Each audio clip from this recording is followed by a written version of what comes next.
Israël a accordé son soutien aux terroristes en Syrie. Il y a des photos et des vidéos. Selon les militaires israéliens, les forces iraniennes ont attaqué aux roquettes leur position sur les hauteurs du Golan depuis la Syrie.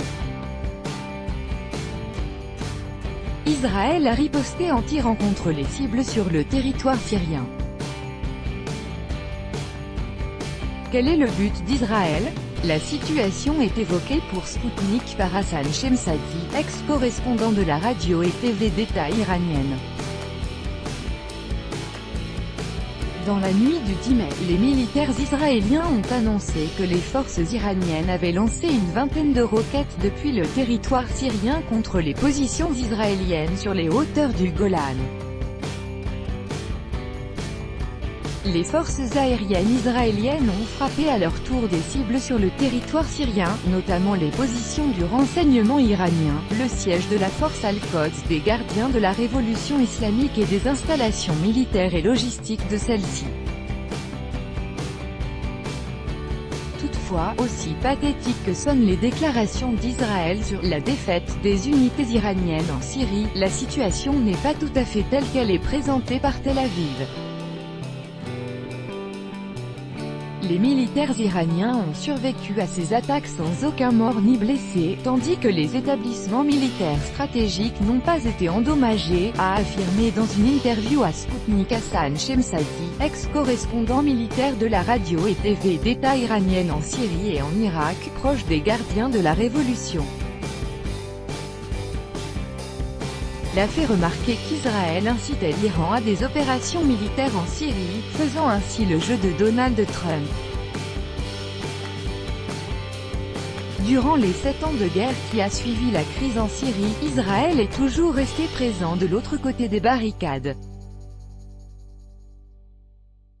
Nous n'avons aucun doute sur le fait qu'Israël ait accordé son soutien aux terroristes qui ont combattu en Syrie. Il y a des photos et des vidéos prises par satellite. D'ailleurs, même les fonctionnaires israéliens ont fait des déclarations confirmant ce soutien, a souligné Hassan Shemsadi. Selon lui, cette attaque est en même temps un phénomène et une attaque de routine.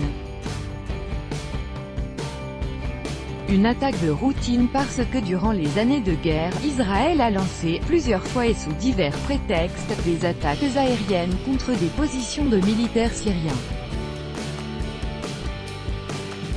Ce qui est du registre du phénomène, c'est que les sionistes ont tout fait pour présenter la situation comme si c'était l'Iran qui avait attaqué en premier sur les hauteurs du Golan, a poursuivi Hassan Shemsadi.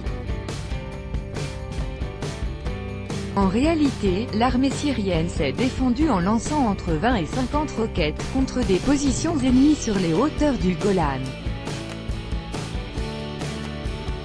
Les cibles ont été atteintes, mais les sionistes ont passé ce fait sous silence, désireux de rejeter la responsabilité sur Al-Quds, a-t-il affirmé, ajoutant que l'attaque israélienne n'avait pas fait de victimes parmi les militaires iraniens en Syrie ni causé de dégâts matériels.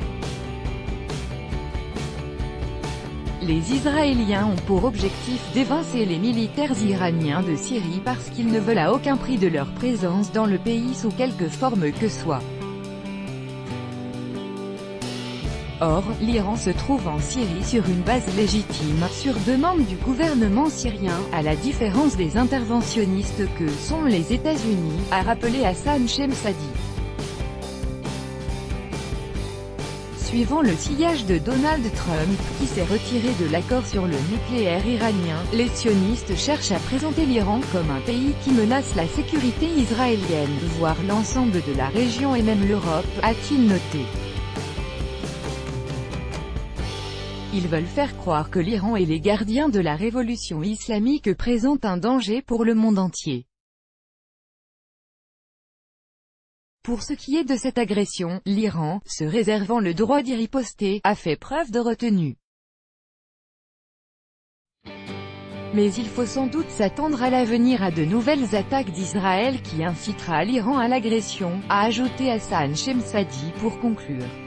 En mars, la Syrie a tristement fêté les 7 ans d'une guerre qui a déjà fait environ 400 000 victimes et 12 millions de déplacés avec un nombre toujours croissant de vies et villes détruites.